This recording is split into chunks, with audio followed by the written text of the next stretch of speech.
రాష్ట్రంలో బీఆర్ఎస్ క్లిష్ట పరిస్థితిని ఎదుర్కొంటోంది. ఎమ్మెల్యేలు పార్టీ ఫిరాయించడం తెలంగాణలో ట్రెండింగ్ గా మారింది. సొంత పార్టీ ఎమ్మెల్యేలు చేజారకుండా దిద్దుబాటు చర్యలు చేపట్టారు మాజీ సీఎం కేసీఆర్. ఫామ్ హౌస్ కు పార్టీ ఎమ్మెల్యేలను పిలిపించుకుని నచ్చజెప్పే ప్రయత్నం చేస్తున్నారు బీఆర్ఎస్ అధినేత కేసీఆర్.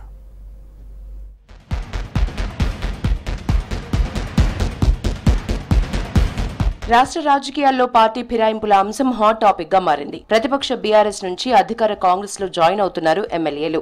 ఇప్పటికే గులాబీ పార్టీకి చెందిన 5గురు ఎమ్మెల్యేలు కాంగ్రెస్ గూటికి చేరారు. దీంతో ఎప్పుడు ఎవరు పార్టీ ఫిరాయిస్తారనే చర్చ బీఆర్ఎస్ వర్గాల్లో జరుగుతోంది. తమ ఎమ్మెల్యేలు పార్టీ మారకుండా ఉండేలా బీఆర్ఎస్ అధినేత కేసీఆర్ బూజగిస్తున్నారు.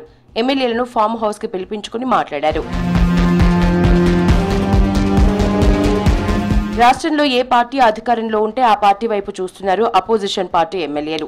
అధికార పార్టీలో ఉంటేనే నియోజకవర్గంలో తమ మాట చెల్లుతుంది అనే భావనలో ఉన్నారు నేతలు. ప్రతిపక్ష పార్టీ ఎమ్మెల్యేగా ఉంటే ప్రోటోకాల్ సమస్య ఇబ్బందిగా మారిందని ఆందోళన చెందుతున్నారు ఎమ్మెల్యేలు. దీంతో రాత్రికి రాత్రే ప్లేట్లు ఫిరాయించి అధికార పార్టీ కండువా కప్పుకుంటున్నారనే వాదనలున్నాయి. ఎమ్మెల్యేల పార్టీ ఫిరాయింపు అంశం ఇప్పుడు గులాబీ పార్టీలో ఆందోళన కలిగిస్తోంది. బీఆర్ఎస్ అధికారంలో ఉన్న సమయంలో కాంగ్రెస్ ఎమ్మెల్యేల్ని పార్టీలో చేర్చుకుంది. కాంగ్రెస్ ఎల్పీని బీఆర్ఎస్ ఎల్పీలో విలీనం చేసుకుంది. కాంగ్రెస్ కు చెందిన శాసనమండలి సభ్యుల్ని బీఆర్ఎస్ లో జాయిన్ చేసుకున్నారు. దీంతో అసెంబ్లీలో కాంగ్రెస్ కు ప్రధాన ప్రతిపక్ష హోదా లేకుండా పోయింది. ఇప్పుడు రాష్ట్రంలో అధికారంలో ఉన్న కాంగ్రెస్ బీఆర్ఎస్ కు చెక్ పెట్టాలని భావిస్తోంది. గతంలో బీఆర్ఎస్ చేసిన పనికి రివెంజ్ పాలిటిక్స్ కాంగ్రెస్ చేస్తోందని ఆ పార్టీ లీడర్లే చర్చించుకుంటున్నారు. ఆపరేషన్ ఆకర్ష్ తో బీఆర్ఎస్ ఎమ్మెల్యేలను కాంగ్రెస్ లోకి చేర్చుకుంటోందనే విమర్శలున్నాయి. బీఆర్ఎస్ ఎల్పీని కాంగ్రెస్ ఎల్పీలో విలీనం చేసుకునే దిశగా కాంగ్రెస్ అడుగులు వేస్తోందని తెలుస్తోంది.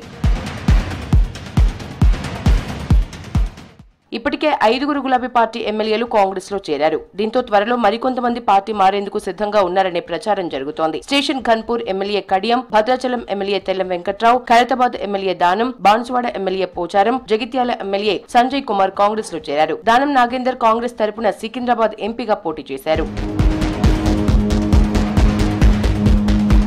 పార్టీ మారిన వారిపై అనర్హత వేటు వేయాలని బీఆర్ఎస్ ఇప్పటికే స్పీకర్ కు అనర్హత పిటిషన్ ఇచ్చింది. త్వరలో 20 మంది బీఆర్ఎస్ ఎమ్మెల్యేలు కాంగ్రెస్ లో చేరుతారనే అధికార పార్టీ నేతలు బహిరంగ కామెంట్స్ చేస్తున్నారు. ఎమ్మెల్యేల పార్టీ ఫిరాయింపుపై త్వరలో సుప్రీంకోర్టును ఆశ్రయిస్తామని బీఆర్ఎస్ ప్రకటించింది. ఎమ్మెల్యే పార్టీ మారితే 3 నెలల్లో చర్యలు తీసుకోవాలని గతంలోనే సుప్రీంకోర్టు తీర్పు ఇచ్చిందని బీఆర్ఎస్ నేతలు గుర్తు చేస్తున్నారు.